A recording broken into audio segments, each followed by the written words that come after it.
Hey everybody, tonight on the Fanatic Forum, my guest Seth Moore and I will be talking about what? I don't know. I mean, it's an open forum night, so we can talk about whatever we want. What do you guys want to talk about? We're going to find out about that right after this.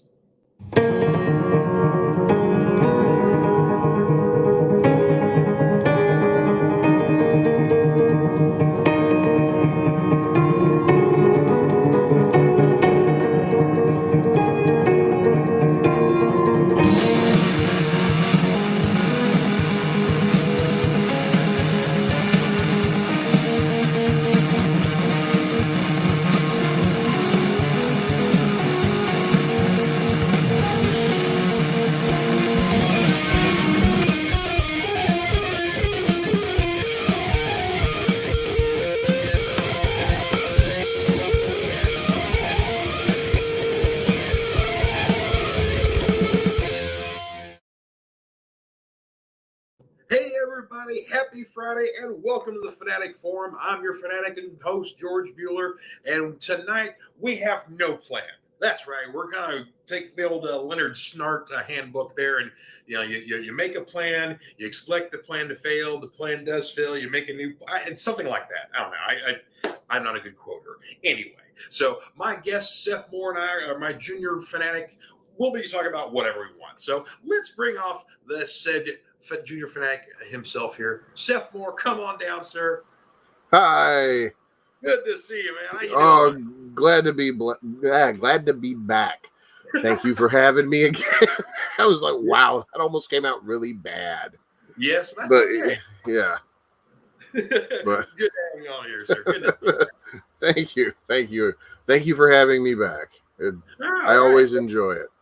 Well, you know what? I mean, it's, I figured, I have no plan tonight, nothing in particular to talk about. So, let's see. I figured worst comes to worst, we could just do it like the Love Line show from the 90s, where we would just wait for people to call in with whatever problem.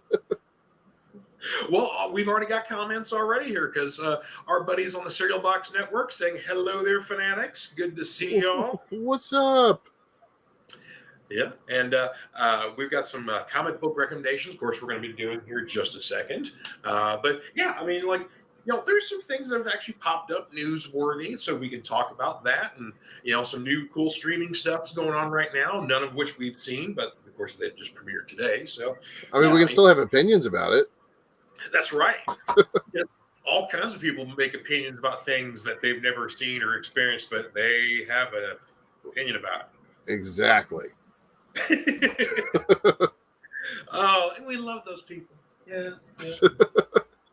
Anywho, so hey, I got some comic books I want to show off here. So if you don't mind, we can do that. I am eager to see what you got.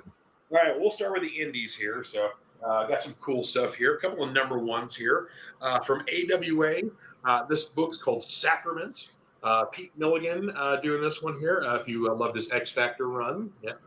I actually I have that because my comic book guy, whenever he ships me comic books, he packages them with the damaged books, and he had a damaged copy of that and wrapped my current shipment in that issue. So I do have it.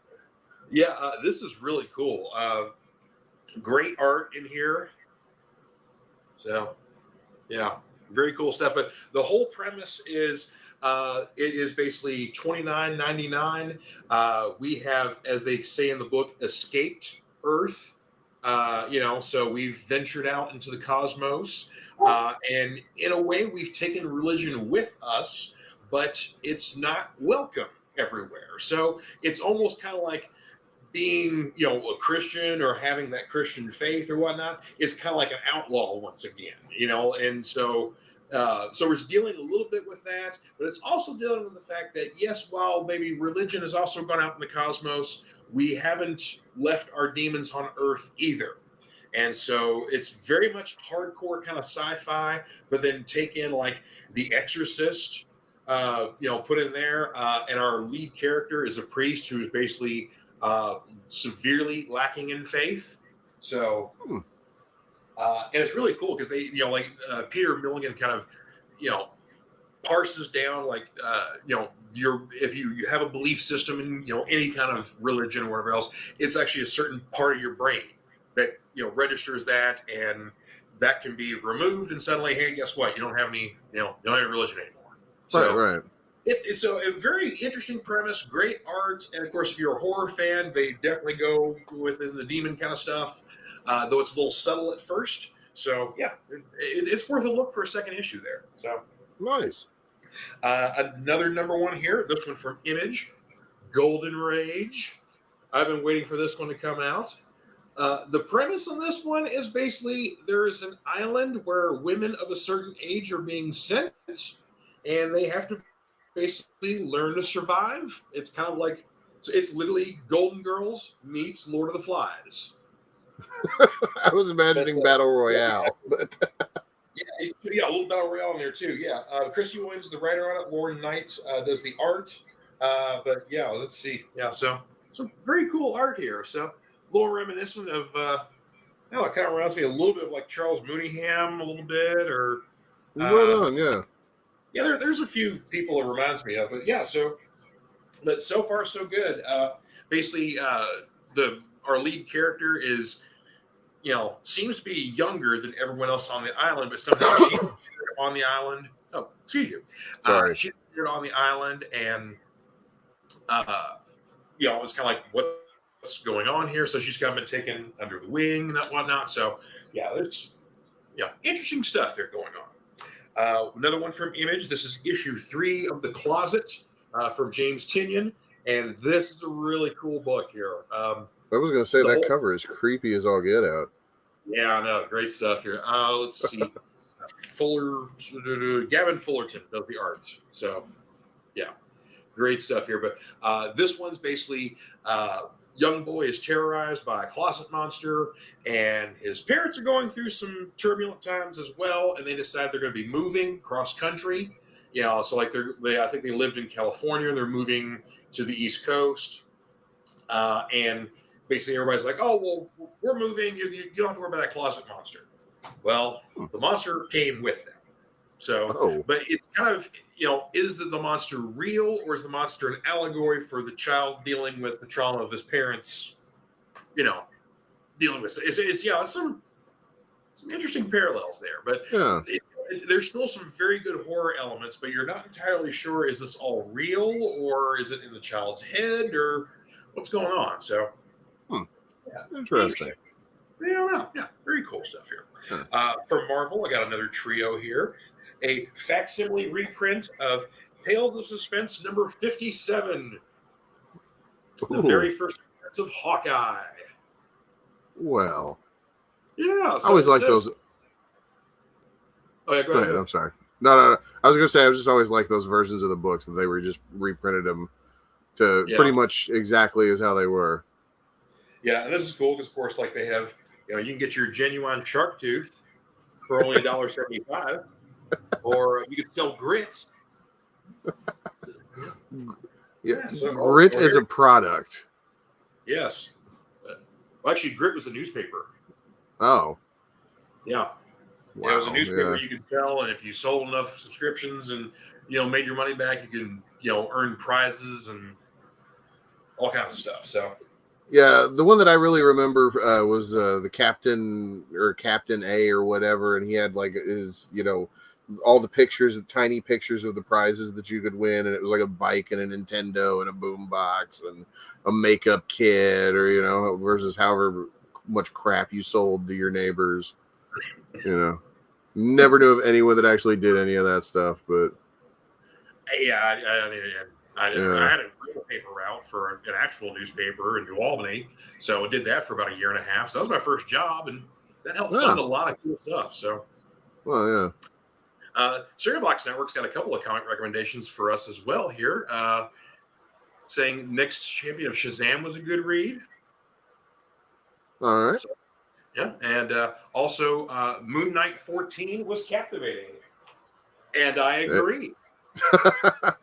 And you and see that. Thank you, Cereal Box Network. That was probably, I don't know if that's Johnny or Kaylee on there, or Crayley, but either way, Moon Knight number 14 is awesome. This is kind of the issue we've been waiting for if you've been reading the current Jed McKay run, because Mark has definitely been the main personality in control of things. He's trying to kind of have a little bit more of a sane, legitimate kind of, business of helping out supernaturally inclined people, sort of thing, help the travelers of the night, sort of stuff as a Moon Knight should. Right, right. But what's missing are the other personalities. Jake Lockley, Stephen Grant have been kind of MIA throughout the whole series. Now we're finding out why. Basically, everybody's having a conversation. This is really cool. You basically just get like this three-way conversation between everybody, and kind of everybody's in their own little worlds, and how it is. So I almost kind of wonder if the show helped kind of inspire a little bit of that separation. But yeah, there's a definite separation now between the three personalities. So, but Right. yeah, I agree. Serial Box Network, Moon Knight 14 is definitely worth a read. So let's see here. Oh, another question here. Have I been reading Once in Future? I've got the first trade. I haven't read it yet, but I've been getting high recommendations on it. So I just got into Something is Killing the Children. So I read the first trade of that. I've got the second one over there. So yeah, I've got I will second Once in Future, like that. I'm reading that series right now. That is it's fantastic. I love the writer of that. He's the same guy that wrote Die. Kieran Gillen? Yeah, Kieran Gillian or Gillen or yeah. I'm probably horribly because I think he's Irish, and I know that I can't pronounce my stupid American tongue. Well, yeah. Yeah, but you're right though. I've been getting a lot of recommendations for Once in Future, so I have not read it yet, but I have every intention because the book is in the house. So there you go. Nice. So that and Something That's Killing Each Other might be what I've been reading this weekend. So I don't know. We'll see. Oh, and Johnny's got to go because he's got a date with a ghost. The ghosts. Yeah. Always appreciate a Ghostbusters quote. Well, and the funny thing is that he's not kidding because he does ghost tours in the Nashville area. So John's going to hate me on this one, but I can't remember what his business name is for his ghost tours. But John Pica and his ghost tours in Nashville, look him up because he's awesome. He knows a lot about the area, knows a lot about the history. So you get a good lesson, you get good stories, and hey, maybe you might see something. Yeah? Right. And speaking of ghosts, Ghost Rider. Yeah, this one is issue number 5. Love this one. Benjamin Percy's been writing this one. Love the series so far. This is dealing with a motorcycle race, kind of out in the middle of nowhere, and like everybody's involved. I mean, there's Blade, there's Dracula, the Man Thing, Rhino, Doom's in there, Moon Knight, Wolverine is in here. There's all sorts of people involved in this big race here. But yeah, a really fun issue. And of course, you kind of find out finally who the person is that's been behind Johnny Blaze's recent troubles, because basically he kind of has a lot of blackout moments where he doesn't remember where he is, what he's doing, and especially when the writer comes out, the writer completely takes over, almost to the point where like Johnny himself feels like he's possibly like tainted with something, and the writer tries to separate himself from this and still do his job, but he's also kind of held back at the same time. So there's kind of a lot of supernatural shenanigans going on. Right. In this issue, finally, who's behind that? But then the fun thing is that next month we get double shot of Ghost Rider, because you get issue 6 coming out, but then there's the Ghost Rider Vengeance Forever special, which is kind of celebrating Ghost Rider's, I think, his 50th anniversary. I think so. Yes, I think he's celebrating 50 years, and so I think it's going to kind of go throughout his history, but still tie in a little bit what's going on. So it's going to be a standalone there, celebrating the anniversary of Ghost Rider. So awesome. That'll be cool. Yeah. Hi, Ryan Permiston is watching. Good to see you, sir. Hello, sir. Yeah. Oh, and hey, you know what? Brian actually brings up a good topic there. Joker 2's announcement. You know what, though? I disagree with Ryan on this one because I enjoyed the Joaquin Phoenix Joker. And if they kind of stick with basically the same tone, add in Lady Gaga as more than likely Dr. Harleen Quinzel, um, I'm totally down for that. Because I mean, what was it my French is terrible, but basically it translates into Joker Madness of Two. So Yeah, something like that, I think. yeah, so well, my translation of that's much better than me actually saying folly, I'll do or something like that. But yeah, but yeah. So anyway, I'm totally down to see that. I mean, we just got a little teaser right now, but yeah, Yeah. Joker is not a multiple view kind of movie. It's a very good movie, but it's not an easy movie. So I don't know. So I'd be willing to check that out. And yes, poor Batgirl. We can definitely talk. I don't know what's going on at Warner Brothers. If we're if they took a bullet for us and said, okay, this movie maybe isn't as good as it should be, so we're shelving it. Um, I don't know. I mean, because this is based Oh, off it's based off one test screening that earned a 60%. okay. Okay. Here's me here. Like, I have opinions now, so I'm sorry that the rest of your show will be taken up with my Yeah, go ahead. blathering nonsense. Yeah, man, let's hear it. So a long time ago, I have said that Warner Brothers only makes good superhero movies on accident, and it is proven true most of the time because you got your Superman 78, you got your Batman 89s, but then you got your Batman and Robins, you got your Superman 3s, you got your all sorts of nonsense. You're talking about a company that wanted to make a Green Lantern movie where Jack Black was the Green Lantern and Eddie Murphy was his talking ring. And like that was seriously discussed at one point. Like, I kid you not, I actually started doing research on a book for all the bad comic book movies Warner Brothers was about to make, because seriously, there is a book out there and it is going to be incredible.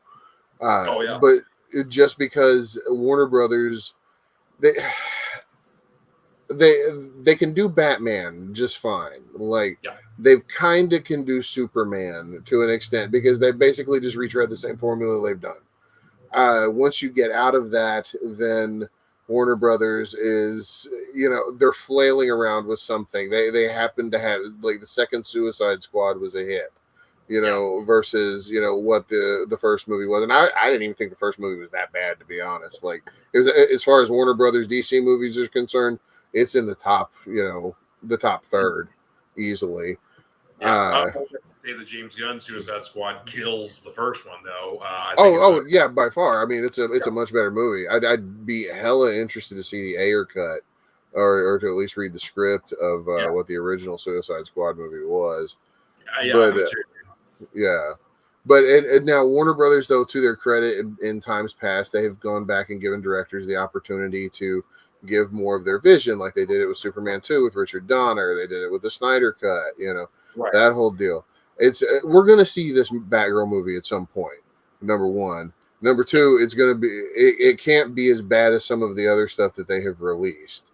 Like, I mean, I'm saying, like, you're talking about a company that they've got this Flash movie that they basically have to release, and that thing is going to make it, when it's a PR disaster, that's just, it's a time bomb waiting to explode in their lap, and it's already going off just in very slow motion. Oh But yeah, well, your lead star, as far as I know, is still considered MIA. Like, he's out of the country and out of contact with a lot of people. right, I don't know if he's still in the presence of a minor, but he basically took a minor, I think, overseas. And of course, there's been like the instance in Hawaii where he's like been harassing other people. So it's Ezra Miller is not having a good day, and I don't know. no, And the interesting thing is, it seems like maybe I think his pronouns are they. So I've been yeah, his pronouns. I think they're maybe going through maybe some mental crisis or something like that, because Grant Morrison got to know him fairly well when they were collaborating, I think, initially on the movie, and Grant is very surprised by Ezra's behavior. I said, this isn't the fellow I met. right. So I'm sorry, I have to take care of a dog issue real quick. Oh, One yeah. moment. Let's see here, though. I'm going to answer one of Ryan's other questions he's got here. Favorite old pulp characters and why? Basically, pulp characters. I mean, I definitely grew up with a lot of Flash Gordon stuff. I didn't grow up on the Buck Rogers TV show. I watched it, but outside of the show, I haven't really done any more Buck Rogers exploration there because almost kind of like if you go Flash Gordon first, why Buck Rogers? But as for like a lot of the other pulp heroes, definitely the Shadow and the Phantom. Always like their stuff. The Shadow definitely is cool. So, do you have any favorite pulp characters, Seth? A huge Conan the Barbarian fan. Oh yeah, of course. Yeah, Conan. Yeah. Yeah. The Conan, H.P. Lovecraft stuff. Edgar Rice Burroughs. He was technically a pulp too. Yeah. The Elric series started as pulps. I was a really big fan of. I like the crime pulps, like the 20s and 30s, kind of, like the Shadow and the Spider and all that stuff. I think you were mentioning him, but Yeah. my pulp fandom usually goes more towards the sword and sorcery and like the cheap gritty novels, like where men are just giant and muscular, women are in like chain bikinis, and I'm not trying to sound misogynistic whenever I say it, that, but it's what you're getting with with these stories. But those are my preferred things. Solomon Kane too. I don't know if I mentioned him. Something about him is like super cool. Just the whole Puritan, like the one track mind Puritan, like he was Judge Dredd in he was basically a zealot. He was totally a zealot, but he had his own morality, and he was going to go and kill a bunch of heathens, and it's just fantastic stuff. But totally not PC stuff that would go like. There's some of that stuff that would never like translate well today at all. But I think that.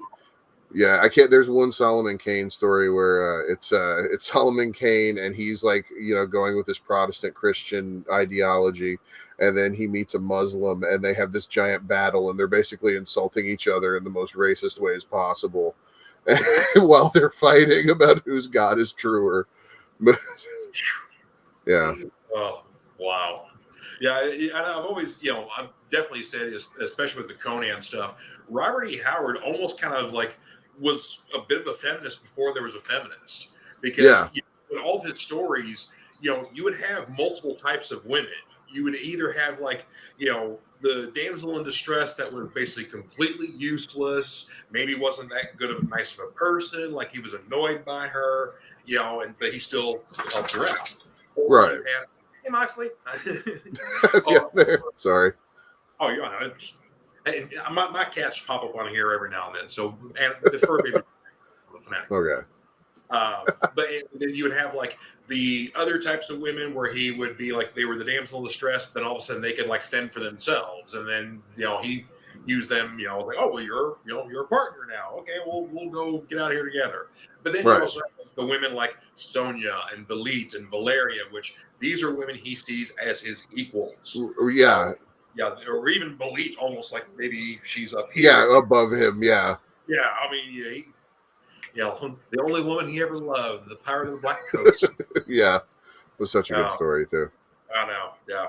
So actually, I always said that Rowdy Howard's a good feminist because he had very good uses for female characters in his stories. It wasn't just they weren't just one note scantily clad ladies. Like sometimes like, oh, this chick actually can survive on her own and be capable of whatnot. She's not what she seems to be. Or then you got the other ones like, oh, this one's a complete badass.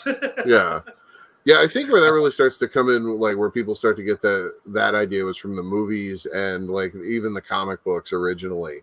Like the female presence was kind of toned down because I mean they were trying to sell them to 12, 14-year-old boys. Yeah. A couple of DC books here I want to share with you all real quick here. Next issue of Dark Crisis is out. Issue 3 here. Nice. The Last Stand of Hal Jordan on this one here. So that's Pariah in the background. But yeah, this has been kind of fun so far. This, I think, issue 3 is the last issue before it's essentially revealed in the next issue that this is a sequel to Crisis on Infinite Earths. So then the name will be changed Dark Crisis on Infinite Earths. So Okay.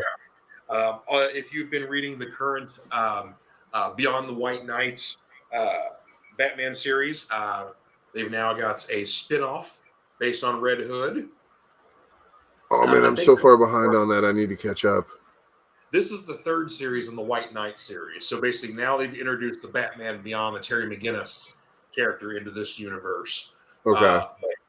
Honestly, this is probably the best of the. I mean, the original series is great, but this one is really, really good. And of course, the spinoff, I think, is here. It's supposed to be 5 or 6 issues, but either way, though, same creative team on here. But yeah, get to see kind of the history of this Jason Todd, which is a little different than the original Jason Todd. So Right. there's a slightly different universe here, different timelines, whatnot here, kind of a different world. But yeah, so a good book here, worth checking out. And last but not least, definitely talk about issue 1 of this from the DC Black Label, but issue 2 of Aquaman Andromeda. This is basically a Aquaman horror series. That's why it's on the Black Label. Highest recommendation. I mean, the art is gorgeous in here. So That is nice. Rob, writer Christian Ward does the art, but yeah, so just some really, really cool stuff here. So, but yeah, this series is creepy as all get out. And the first issue kind of teased Black Manta's involvement in the storyline. Issue 2 is just full on Black Manta action. So, Yeah, and that cover for issue 2 is just fantastic. I love it. Yeah. So, and I got your issue as well. So you got you a copy. I appreciate that. Thank you. You're very welcome. Yeah. the benefits of having a best friend who works in a comic book store. Yeah. What you need? Okay, I'll get pick that up. Yeah, okay. You need 47 copies of the next 8 billion genies. I understand. That's a book here. So Carolyn wants to say hi. Oh, hi, Carol Ann. So, all right. Well, we have talked about comics. So just a second here, we're going to take a break and acknowledge our sponsor, Comic Books for Kids. So we'll be back in just a moment. Comic Books for Kids provides comic books to kids in hospitals and cancer centers across the U.S. It's a place where we can all work together to make sure every child has a comic book. 100% of all proceeds go towards the kids. It's about making a difference, and while they're in the hospital, allowing them to fly like a superhero, battle dragons, or rescue teddy bears. We are in every state in the country and now support over 160 hospitals. Every month, we add more. Visit cb4k.org. And we're back. Woohoo! Right. So it's open forum time now. So we've already started talking about anything we wanted to, and now we're definitely going to talk about it. But yeah, so mentioned earlier, there's new streaming stuff to enjoy. Started today, the Sandman series on Netflix. Which I've heard nothing but good things about. I have too. Matter of fact, shop owner was watching it in the shop while I was processing stuff, so it sounded good. I don't know what episode he was on, but yes, I heard some stuff. But he was liking it because he's a big Sandman fan. So, I wonder if it's going to be anything like the that leaked script that came out 15 years, 20 years ago, something like that. I got all excited because it was like I went through this phase in college where I was downloading movie scripts and I found like the Sandman pitch script and read that, and it would have been bad, but not as bad as the original Hellblazer pitch script, but yeah. I'm glad that. Oh yeah, the original Hellblazer script started out with a car chase where Constantine was driving in New York City. Yeah. Yeah, so if that gives you any indication of how well that was going. Johnny don't drive. Exactly. Oh my goodness. I mean, of course it can't be any worse than Superman with no cape and a pet polar bear. Yeah, that is true. Oh, I'm so glad. See, that's what I was talking. That was what I was talking about. Warner Brothers making good superhero movies on accident, and it's not like that. even think about when Batman Begins came out. Like, people were worried that the audiences would be confused that the timeline didn't match up. Like, they were wondering how Christian Bale went from Val Kilmer to Christian Bale. Like, that was a genuine concern with people at the time. That's not a concern, folks. It's a whole new, kettle of fish here. I mean, right. with the concern that we went from Michael Keaton to Val Kilmer, and then Val Kilmer to George Clooney. I mean, come on. It was Clooney to Christian Bale, but yeah, like people were trying to figure out how Batman Begins fit with Batman and Robin, and it's its own thing, baby. Yeah. Let's see here. Another actually a movie this time, not a series, but that premiered on Hulu today is Prey, the new Predator movie. Apparently, it's getting great reviews. That looks so cool. I can't wait to see it. Like, Predator is one of those franchises that you should just be able to take one and drop them at any point in time, and it would make a very interesting movie, because you could have like this one, Predator in the Old West, kind of thing, or Predator in ancient Egypt, or Predator in feudal Japan. You could just do anything with it, and I would watch it, and I think it would be fantastic. So I'm super excited about this one. I mean, Dark Horse back in the day had some of the best comics, for Predator. Oh yeah. Kind of pseudo sequels to the movies, because they had the character of Dutch's younger brother, who was a New York cop, who apparently some New York cops, I guess, can bench press buses, because this dude basically looked. It was kind of like they basically cast Dolph Lundgren as Dutch's younger brother. Wasn't that actually the case that they were trying to do that with Predator 2 at one point? Yeah, Predator 2, Dutch's younger brother or whatnot. So it was the story of Concrete Jungle, the first Predator comic that came out of Dark Horse, was going to be Predator 2, and then they decided to change it. So yeah, okay. They kept some of the things, like it's Los Angeles somewhat in the future, and there's a record heat wave going on. That and basically Predators fighting against LA cops. Yeah. Those are basically the similarities they left. But but yeah, I mean, of course, like one I always liked was Cold War, which basically is the Predator gets off course and crash lands into Siberia. So basically, the thing the Predators hate the most is the cold, and that's got a hunt in it.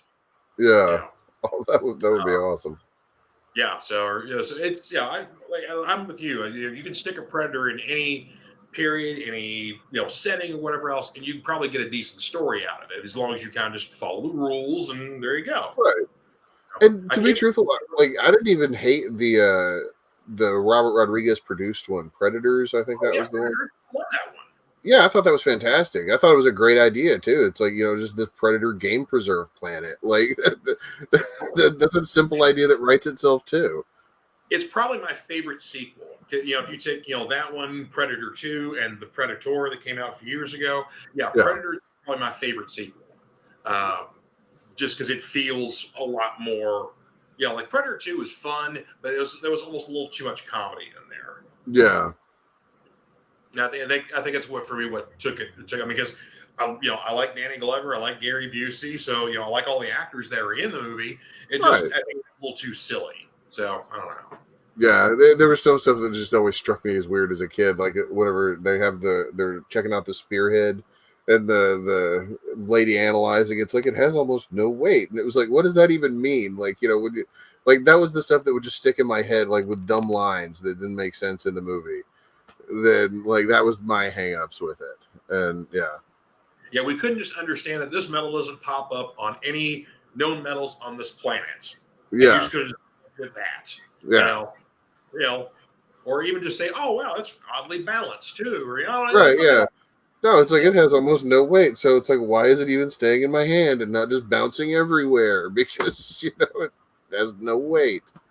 But yeah. Let's see here. Actually, some interesting wrestling news. Of course, we know Vince is gone from WWE, and Triple H is now in creative control, and I think we're already starting to see some results of that. Yeah, stuff like, I was hearing that we wouldn't expect to be seeing stuff for 6 to 8 weeks, But yeah, we're definitely seeing stuff from instantaneously. It seems, especially with like who he's bringing back, like with Sasha or not Sasha, Dakota Bailey, Kai. yeah, Dakota Kai and Io Shirai, or she's Io Sky now, but yeah. But yeah, Bailey's been on the shelf and waiting to come back, and so they finally bring her back in. But yeah, like Io wasn't necessarily gone from the company, but she wasn't on TV anymore. So she was kind of like in the weird kind of nexus. But then on the other hand, Dakota Kai was actually released last year, and Triple H always liked her, so got her back. So now you got this really oddly balanced, roster of women on Raw versus SmackDown. It's like SmackDown like 4 women, and whereas Raw got a whole bunch on here. So I don't know about that, but yeah, of course. And then other little things pop up. Like we always hear that Vince had certain words that he didn't like to use backstage, on air, whatever else. That should be like he didn't like to use the word wrestler or wrestling. It's sports entertainment, and those are superstars or WWE superstars. Guess which 2 words are now allowed to be used backstage and on air? Wrestler and wrestling. Yeah, they also heard they had a weird thing about you couldn't call it a strap, you couldn't call it a belt. They still like the word belt. But for some Cody reason keeps on air and gets $1,000 fine every time he says it on air, and he says, you know what, that's okay. Because as far as Cody Rhodes is concerned, it is a belt, and it is a belt. It's not a strap of leather that the barber sharpens the razor on. Right. It is a championship belt. Yeah. Worn by someone who's earned it. You're right. It is the token of said accomplishment. Like but but yeah, so I would not be surprised to see a few more people who got cut last year and the immense roster cuts they were doing. I wouldn't be surprised to see a few people come back now that Triple H is running things. I think you're going to see some people come back. I think you're going to see some people jump ship from AEW too. And and I mean, don't get me wrong. It's like I'm loving AEW, but I'm also loving the idea that WWE could be good again. Like I can watch both. It's not out of the realm of possibility. I've done it before. I used to watch both, and then WWE got so bad that I just couldn't watch it anymore. But I watched SummerSlam. It had some fun moments. Raw wasn't bad last week, so I don't know. Or this week. Yeah, I'm actually going to try and check out SmackDown tonight. So, yeah, I usually kind of skip SmackDown unless I hear something really important happen on there. But yeah, so like, okay, well, maybe WWE is starting to kind of come back a little bit. So we'll see. Yeah. Time will tell. I mean, they still got an excellent roster. If they would just stop changing people's names to stupid things. Yeah, that's the thing that kills me with them is just changing the people's names. Like she is never going to be Io Sky to me. She's going to be Io Shirai, and I'm like, that's what bothers. Vince is gone. You don't have to do that anymore. Like, bring back Walter. Yes. Gunther stuff. Bring back the Gunther stuff. I'm tired of calling him Butch. His name's Pete Dunne. Yeah. I want to call him Matt Riddle. I want to say Austin Theory. But why would you call somebody Theory anyway? That's just a stupid. It's a stupid one name to have. Right. I don't know. But we shall see. Time will tell. But but I'm like, going back to the Batgirl thing, I'm with you. I think at one point we will see this. The interesting thing, though, I was reading another article that apparently Walter Hamada, who's currently running DC Films, looks like he might be on the way out. And he's basically the guy responsible for kind of the Snyderverse failed, according to DC. And so this guy was supposed to take over and still be releasing tentpole films like Wonder Woman, Aquaman, Flash, but then also have extended universe stuff that was, taking chances, like the animated Harley Quinn series, or the Joker, or the Batman, or even the Suicide Squad, but still have some sort of interconnectivity going on in a plan, and we know the results of that. Yeah. So apparently he might. I would say by the end of the year he's going to be out, and somebody new is going to be in charge. I know the people who are currently in charge of things kind of had said earlier, like, look, we kind of want to bring some of the other DC heroes that aren't Batman back to their prominence. Superman, Wonder Woman. Make these people household names again, and make them big stars and stuff like that. So, and then also kind of giving more attention to other characters within the DC universe that haven't been on film yet. Right. So I think DC probably would do better to lean away from what Marvel is doing, because they failed in it the first time of trying to do the whole like the Marvel shared universe. They tried to copy it and it just didn't work. And there were some good movies in there. It's like I was actually a fan of I'm a Zack Snyder fan, like of his stuff. But for the most part, it sucked. But if DC would just instead focus on making good movies about the specific character that they're trying to make it about, and not try and tie it into some grand design, or make it a trilogy, or whatever, just one good 2-hour story, and make that fine. If the story involves using one of the actors from another movie, to cameos here, great, so be it. It doesn't mean that the third movie is going to be the ultimate team up movie where any of that happens. It's just it's fun. I think this whole continuity shared universe thing has really programmed us badly now, and not that it's a bad thing, but just that we want to see it in everything. And I just want to see good stories again. Yeah. Well, and I think the best example of being a standalone, film or show or whatever else in the DC universe, but still acknowledging other things in the DC universe, is James Gunn's contribution of Suicide Squad and Peacemaker. Because in Suicide Squad, we're referencing other heroes. We're seeing villains or creatures we never would have thought we would see on film and in accurate ways. Or on Peacemaker, we're referencing Batmite. We're referencing Green Arrow, but we're never going to see Green Arrow. We're talking stuff about the Justice League, and hey, Aquaman and Flash show up at the end. So like you said, they can do it, and just there doesn't have to be a big, basically Marvel has their sagas that they like doing. Right. Basically just have it where, have your standalone stuff and just acknowledge that, oh yeah, Batman's over there in Gotham, he's doing his thing, and Superman's over in Metropolis, right.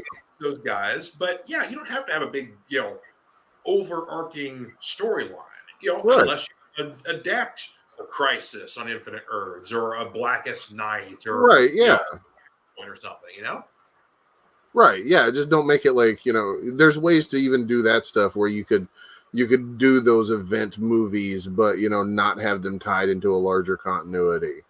And yeah, and I think that's part of the reason why I'm enjoying the Black Label stuff so much that DC is printing. It's because it can still be referential to things that happened in the past, and there's a continuity to it. But you don't have to sit here and go, it's like, okay, so does this happen before this event or this event? Because such and so shouldn't have this power at this time. It's that stuff that drives you nuts. That's the stuff that I get lost in with continuity, and it just drives me crazy. And I miss the idea. I want it to be like a James Bond movie where I can just pick any one of them out of the lineup and pop it in, and it's a movie complete and unto itself. There you go. Yeah. Excellent point. Yeah. I agree. Yeah, I mean, you're right. Yeah, some of the Black Label stuff, or at least, it's fun to just have, sometimes the regular format comics, they like to do larger miniseries of, sandbox stuff where you can basically take a character, put them in a danger situation, and maybe they won't make it out alive at the end. And, there you go. But, it's a different setting. But, in these ways, the Black Label stuff is a little like, maybe like they do like 3 or 4 issues. But yeah, some of the best ones have been like the Wonder Woman Dead Earth series. that Daniel Johnson did, where basically it's like Wonder Woman in the far future, post-apocalyptic, where all the heroes and villains are forgotten. Yeah. Like that. So it's kind of a Rip Van Winkle sort of thing. The current Rogue series right now is a lot of fun. It's basically I'm loving that series. Yeah, I mean it's the classic rogues from the Flash, his like Captain Cold and Golden Glider and Heatwave and all them. Yeah, but kind of like a heist kind of storyline, and there's no Flash in it whatsoever. Yeah, it feels very grindhousey. Like it's great. Yeah, we're 3 issues in so far, no Flash. So so enjoying that. The Batman One Dark Knight series that Jock did was a lot of fun. I mean, basically, you want just like a hard driving action series with a great premise of like, Gotham got hit by an EMP villain and everything's blacked out. And Batman's got to do a prison transfer from one side of Gotham to the other. And in between are all the crazy gang people that want to stop him or kill this dude or recruit him or whatever else. Yeah. And he has no gadgets, no vehicles, no contact with Alfred because everything's blacked out. A lot of fun. Oh, yeah. Or the one I talked about, the Aquaman Andromeda. That's, it's an Aquaman horror series.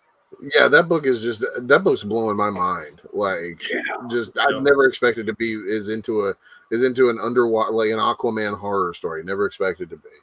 Yeah, the Many Deaths of Vic Sage was another one that I thought was really good. What's that? The Many Deaths of Vic Sage. Yes. Yeah. I thought that was one of the best question stories I ever had. I'm a huge Vic Sage mark anyway, but yeah, I need to read that one. You told me how good that one is, so yeah, if you get a chance, check it out. Yeah, or Other History of the DC Universe. Oh yeah, you got me the Renee Montoya one of that thing. That thing was fantastic. Yeah, and those were good too. That was because it was a 5-part series, but each issue was a standalone because it was basically just from the point of view of a minority character and their experience within the DC universe through a honest lens. Right. So Black Lightning, Katana, Renee Montoya, Thunder, and basically the married couple from the Titans. Oh gosh. Hawk and Dove. I can't remember. Not Hawk and Dove. Crap. Malcolm and Karen are their names. I can't remember their superhero names, for God's sakes. Yeah. But anyway. Too, but yeah. Yeah, but yeah, so you get from them, and then I think like the last issue is Lightning, Black Lightning's oldest or youngest daughter.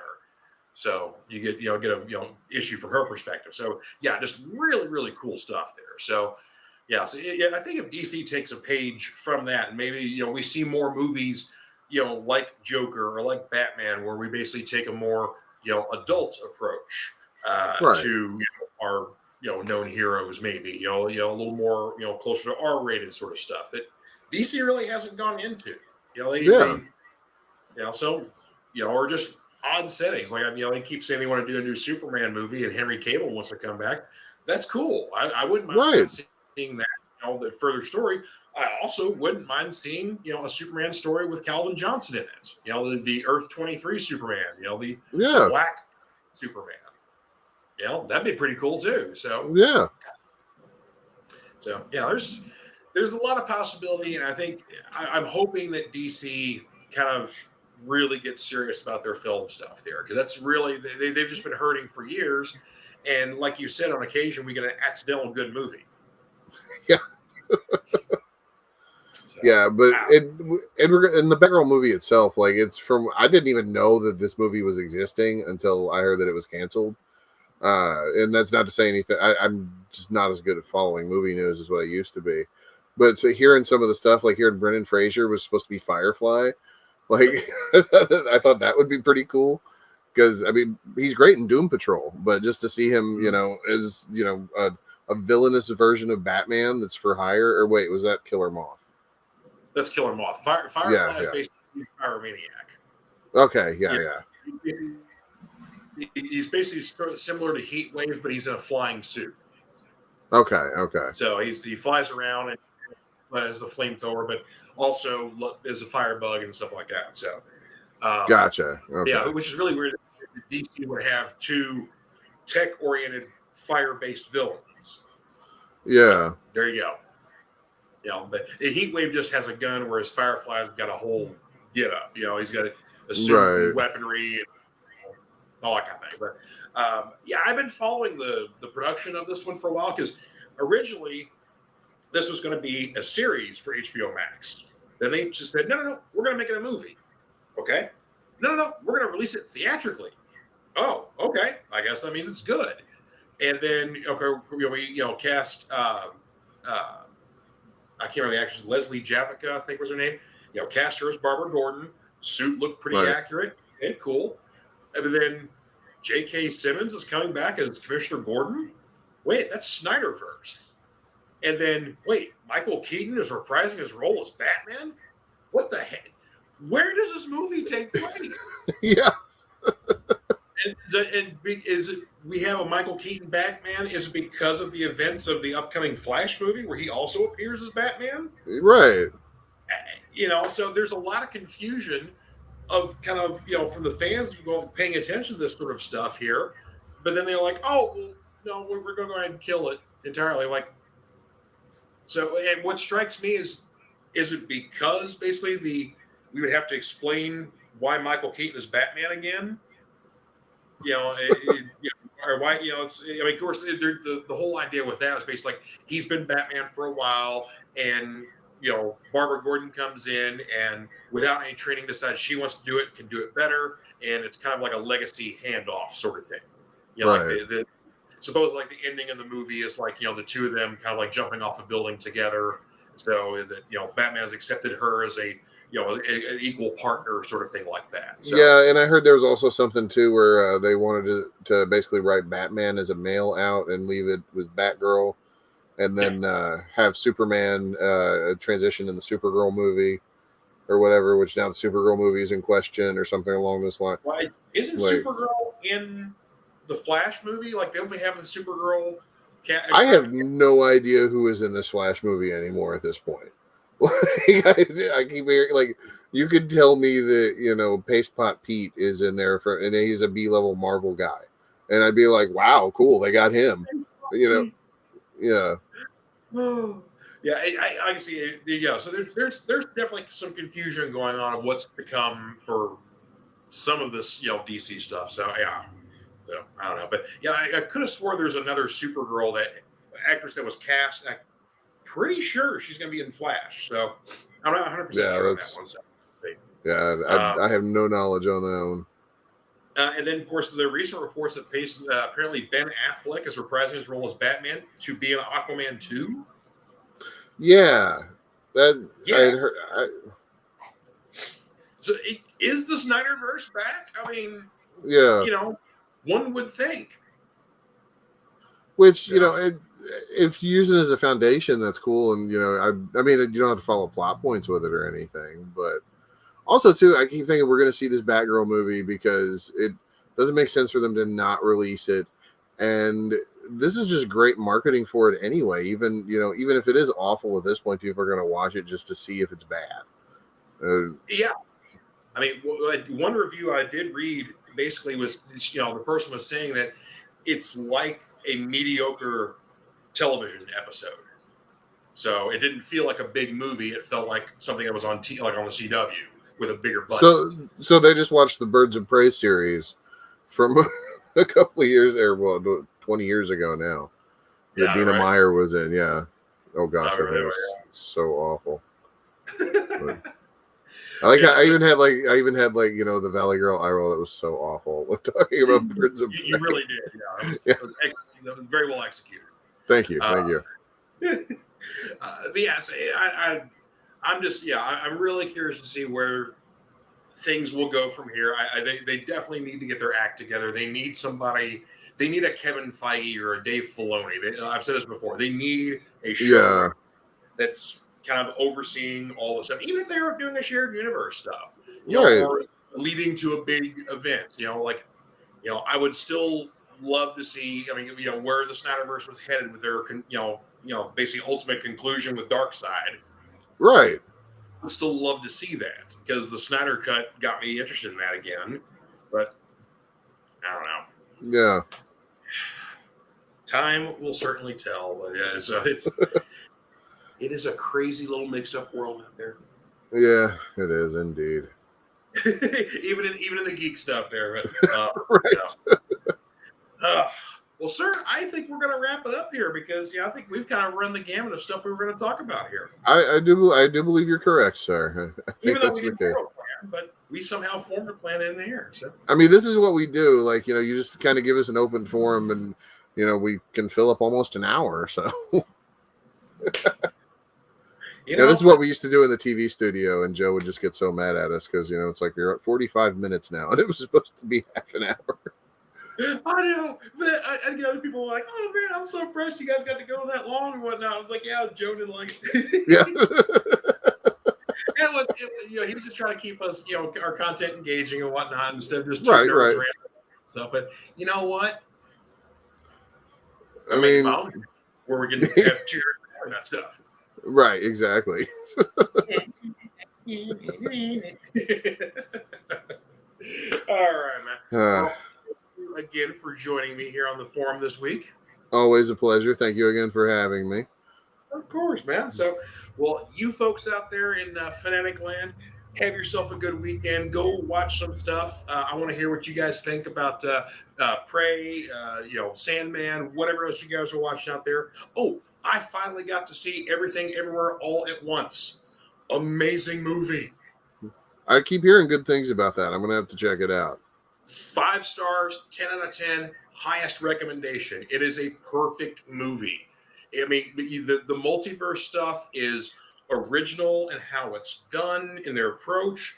It's, understandable for folks, but the movie still has a message, has some heart and emotion to it, and it really kind of has something for everybody. I mean, there's action, there's romance, there's some drama, family stuff, there's suspense and whatever else.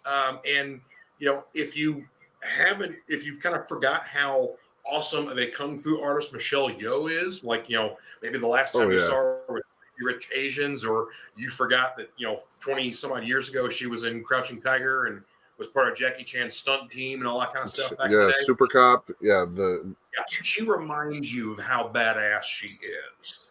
And then of course Kyu Hyun Lee, I think, was the actor who basically we knew him from The Goonies and from Indiana Jones Temple of Doom. Oh yeah. This is his return, and he almost steals the movie. And apparently, he also is a badass kung fu artist. So I did not know this, but yeah. So and James Hong is in it as well. And I mean, come on, Yeah. He plays the grandfather, of course, because he's an older guy. But right, yeah, he's awesome in the movie. Jamie Lee Curtis is amazing. Like, I've never seen a performance like this from her. So yeah, highest recommendation. Go see this movie today. I will have to check this out. I kicked myself that I didn't see this in the theaters. So dang. Yeah, I wanted to see it in theaters and I didn't get out to do that, and I'm kicking myself for not seeing that. But yeah, highest recommendation. I haven't been pumped this much about a movie in a long time. Yeah. Yeah. So there you go. Right. Leaving you with one last little note there. Well, I appreciate it, sir. Well, you, sir, have a good one, and I will see you shortly for some wrestling. All right, sounds good. We got some Rampage tonight, so yes, we do. Not at old man time, but we got to stay up. I know. Old man Rampage. Hockey needs to come. You could have wrestling on at 5 o'clock. Right. That's awesome. All right, sir. You have an excellent one. I will see you shortly, man. All right, brother. Take care. You too, brother. All right, folks. You guys have yourselves an excellent weekend, and we will see you next time on the Fanatic Forum. Y'all take care.